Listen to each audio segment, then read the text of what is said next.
ladies and gentlemen, and welcome back to my channel for another S.H.Figuarts Dragon Ball Super figure unboxing and review video. Now today we will be taking a look at none other than the Super Saiyan version of Kefla from the Tournament of Power arc. Now I personally have been super excited to receive this figure as we're slowly but surely building out our Dragon Ball Super display. Now if you are looking to grab this, I got mine from toyswonderland.com. Link for that is of course down in the description below. They have 12-month installment plans and an awesome reward system. If you do like seeing unboxing and review videos on Dragon Ball figures just like this one, then why not hit that subscribe and bell notification icon so you're notified as soon as the next review goes live on the channel.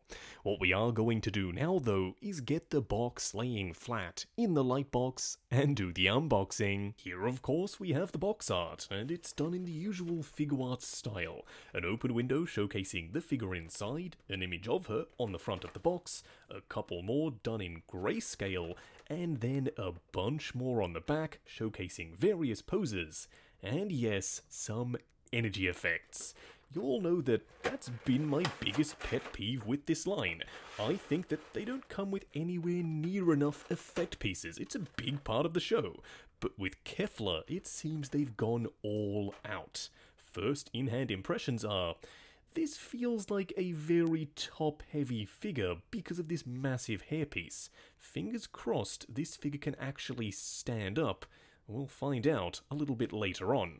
What we are going to do now though is get all of her accessories laid out in the light box and take a closer look at everything she comes with. Here we have all the parts and pieces. Now starting off with the energy effects first, you do get two of these big ones, one for either side. The hand is pre-attached to the back so it's super easy to install onto the figure, and I do like that it's translucent so you can see the hand behind it. I also love the choice of red and green they've gone with. It kind of has this glossy but still pearlescent finish. And it's not just flat on the surface, you can see a little bit of texture sculpted in. And I'm glad that we got two, because usually we'd simply get something like this. And I don't mean to complain, this is perfectly serviceable, but those are awesome. Now this also just pegs into one specific hand. You don't get one for either side, unlike the androids we looked at recently. Plus you also have a little bit of a pearlescent finish over the top. You do get three different Kefla head sculpts, ranging from just normal neutral to a little bit more angry to full-on rage mode. All of the head sculpts have the Patara earrings on both sides. They are fully painted with gold and then green down below, and I think they look great. The eye printing is crisp and clean, and it looks exactly like how she looked in the show. You also get the tried and true Dragon Ball crossed arms accessory that simply pegs in to the pieces on her shoulders, and you'll see that on the figure a little bit later in the video. You also get a full array of Dragon Ball martial arts hands, including pointing, gripping, and also some fists that are pre-installed on the body. What we are going to do now though is get the figure herself out here and take a closer look. Here we have her standing straight up and down in the light box, no crazy poses or accessories or anything like that. And yeah, that's very clearly Kefla from Dragon Ball Super. I'm really impressed with the way this figure looks. I do have one complaint though, and I kind of foreshadowed it a little bit earlier in the unboxing segment. She's very top heavy. She does like to fall down. Like a lot. So hopefully yours has nice tight joints like mine does, and she doesn't topple over and take out a whole bunch of other Figuarts figures in your display, because that's something that I can totally foresee happening. Nevertheless, she does look the way she should. The paint applications that are here are nicely and crisply applied, plus I like the color scheme. Now what we are going to do next is take her off the rotating turntable, punch in, and take a closer look at the details. Here we have her up close and personal. Now in just a second we will switch out the faceplate for the other two options just to see what they look like on the body. Now starting off with the hair first, it looks super accurate. It's also rather big and quite heavy, as we discussed earlier. You do have the white hair tie around the back, which is where it's supposed to be, and it's painted in this gorgeous pearlescent green. When the light hits it, it shines a treat. Now, unfortunately on mine, there are a couple of sections where the green has been chipped away. Fingers crossed that is exclusive to mine and you don't have those issues. But it is something to be aware of. Now, coming down to the body, everything is pre-molded in the color it was already supposed to be. So as far as I'm aware, there is no shading here. It looks the part and it is quite anime accurate, but I wouldn't have minded seeing just a little bit, especially in the abs and around the biceps, because they do look rather plasticky and flat. The sculpting of the ab section is quite sharp and I like the way it looks, but a little bit of paint would have made it really pop. Now, her outfit is super simple. A purplish coloured shirt up on top and then some purplish coloured pants. Again, no shading, you do have a little bit of musculature sculpted in, but from a distance it kind of all just disappears and looks smooth from top to bottom. Down here on her boots she has a little bit of gold paint which matches her braces up on top, and then the rest of it is grey. It is a nice chunky soled shoe, but unfortunately it doesn't do much to keep her standing. This figure is going to be one that you're going to futz around with for a while, pop in your display, come back later, and she'll have fallen over. So maybe a display base is something you want to invest in. But if you are curious what some of the other options look like for the faceplate, here we have the gritted teeth option, and while I was switching out parts, I thought we may as well pop on the crossed arms, and it's a really cool look.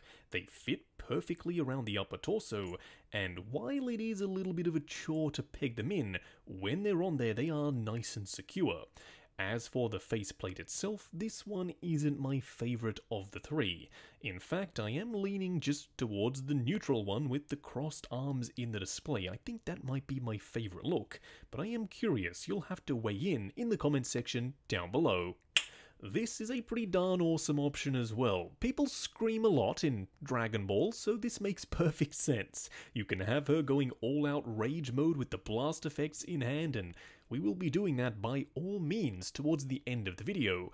But for now, I'm still partial to the neutral expression, but this one is starting to win me over. Now for a quick side-by-side comparison, here we have Kefla alongside the Saiyan version of Ultra Instinct Goku. And as you can see, Goku is taller and he's a lot bigger and bulkier, but Kefla more than makes up for it in hair volume. I guess when cauliflower and kale fused, their hair got absolutely massive, irrespective of the size of their body, which makes perfect sense with Dragon Ball logic. They have captured that look very nicely in figure format, and as you can see, I think the scale between these two is on point. Just going over articulation. Now bear in mind this is my personal copy of the figure, so I'm going to be a little bit more careful. I'm sure when you get yours in hand, you can push the joints slightly further than I am willing to go. Now starting off with the head sculpt, it does hinge forward and back, swivel, and you do get a little bit of pivot side to side. The arms do go up to there, they will go forward and back. There is a butterfly joint at the shoulder that also hinges up and down, and you do get all of your swivel from up there as well. As you can see, the bicep is one fixed molded piece. You do have a single bend at the elbow that does get you past 90, plus a hinge and swivel for the wrist peg. You do have a ball joint for the upper and lower torso sections, crunching forward to there, going back the full way, swivel and then pivot side to side. The legs will go forward to there, they will go out to there, a little bit of swivel from the upper thigh, a single bend at the knee that also hinges side to side for some swivel, hinge and swivel down here for the ankle, plus toe articulation. Just wrapping up on the S.H.Figuarts Super Saiyan Kefla. Now for the most part I am very satisfied.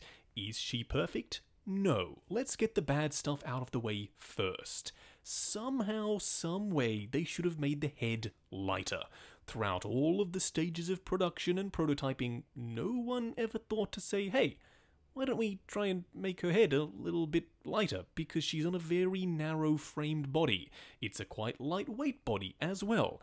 And somehow this managed to squeak through the way it is. It's not the biggest deal in the world, you can absolutely get her standing, but it's something that could cause you a little bit of frustration, as it definitely did for me. She also doesn't have any shading whatsoever. That is somewhat anime accurate, but we do have other figures in the same line that have a ton of shading. So please, Bandai, be consistent. If you're not going to do shading on all figures, then don't do shading on any figures. Keep them consistent within the same line. Nevertheless, everything else is on point. I love the faceplates, I love the look of the body, I love the articulation, and I love the effect pieces. They are an absolute win. Now, I got my Kefla from toyswonderland.com. Link for that is, of course, in the description below. They have 12-month installment plans and an awesome reward system. While you're down there, why not check out the link to 6 Scale Network, the Facebook group. Come along, chat figures, share photos of your collection, and of course, see what's coming up next on the channel. Like, comment, and subscribe, and we'll catch you in the next video.